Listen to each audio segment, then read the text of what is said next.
Hello जो आइए इस पर सवाल करते हैं जो हमसे बोल रहा है कि 0.643 ग्राम कार्बनिक पदार्थ को 50 ml बेंजीन जिसका घनत्व आपके पास दिया है में घोलने पर विलियन का जो आपके पास हिमांक है वो 5.51 डिग्री सेल्सियस से 5.03 डिग्री सेल्सियस हो जाता है।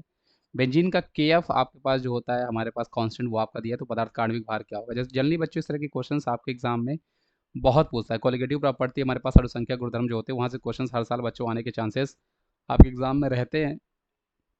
होता कुछ नहीं बच्चों, डायरेक्टली फॉर्मुला बेस आपके पास क्वेश्चन हमारे पास है बच्चों। जैसे हमारे पास यहाँ पे जो फॉर्मुला होता है बच्चों आपके पास जो delta T F equal to आपके पास I into K F into M हमारे पास होता है। एम मतलब हमारे पास मोलता।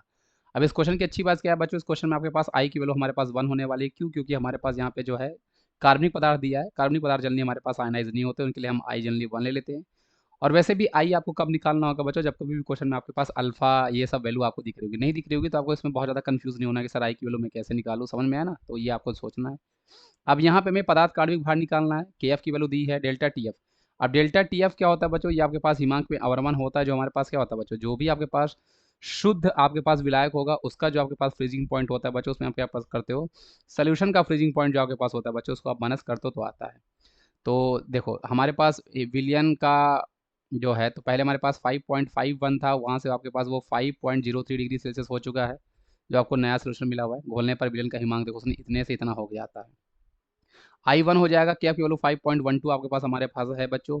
और अगला आपको यहाँ पे निकालना है मोललता। मोललता हम कैसे निकालते हैं बच्चों, वही गिवन वेट।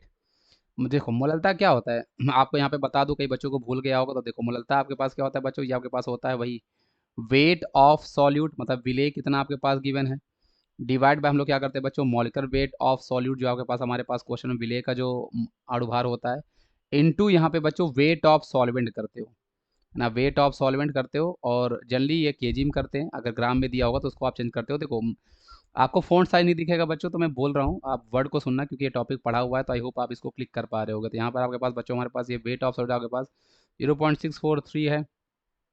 मॉलिक्यूलर वेट हमारे पास बच्चों आपके पास यहाँ पे नहीं है, आपको यहाँ पे निकालना है। और वेट ऑफ सॉल्वेंट आपके पास क्वेश्चन बच्चों हमारे पास कितना है। अब इस क्वेश्चन बच्चों वेट ऑफ सॉल्वेंट नहीं दिया, लेकिन उसने हमसे बोल रहा है 50 ml बेंजीन जिसका घनत्व दिया हुआ है। अब अच्छा क्वेश्चन था बच्चों, ये डेंसिटी आपके पास बच्चों हमारे पास मास बाय वॉल्यूम होता है। क्वेश्चन बच्चों हमारे पास वॉल्यूम दिया है, मास निकालना था, तो आप मास कैसे निकालते। डेंसिटी आपके पास क्वेश्चन बच्चों 0.879 हमारे पास है, उसमें आप मल्टीप्लाई कर दो, है ना, डेंसिटी का जो कि आपके पास हमारे पास बच्चों 50 है। तो ये सॉल्व करने पे बच्चों आपके पास हमारे पास ये मास आपके पास यहाँ पे निकल के आ जाएगा। तो इस क्वेश्चन को हम यहाँ पे सॉल्व कर रहे हैं। अब आपके पास आप इसको जब सॉल्व करोगे तो आपके पास यहाँ पे कितना आ जाएगा बच्चों, हमारे पास ये 50 मल्टीप्लाई बाय 0.879, यहाँ से आपके पास बच्चों हमारे पास ये 43.95 आपके पास हो गया। सब कुछ कहानी हो गई। अच्छा क्वेश्चन था, इसने काफ़ी कुछ आपको प्रैक्टिस करा दी बच्चों। ये आपके पास हो गया। ये वैल्यू ग्राम में है तो मल्टीप्लाई बाय आप यहाँ पे 1000 भी करोगे तो ये आपके पास आंसर ऐसे आएगा। तो ये सॉल्व करने पे बच्चों 5.03 में 0.48 हो जाता है। तो एम की वैल्यू के पास बच्चों हमारे पास देखो ये 5.12 इंटू 0.643 इंटू आपके पास बच्चों हमारे पास 1000 और डिवाइड में बच्चों हमारे पास यहाँ पे आपके पास ये 0.48 और आपके पास ये 43.95, ये सब आपके पास कहने पे है ना आंसर आपके पास आ जाएगा। अब इसको सॉल्व करोगे तो आपके पास आंसर आएगा। अब एग्जैक्टली बच्चों सॉल्व करने के लिए 1000 से मल्टीप्लाई करो 643 हो जाएगा। ये आपके पास 5.12 है तो 643 इंटू 5.12 आपके पास है, डिवाइड में आपके पास यहाँ पे 0.48 है और इंटू आपके पास बच्चों 43.95। अब आप इसको राउंड फिगर करके सॉल्व करने की कोशिश करो बच्चों, है ना।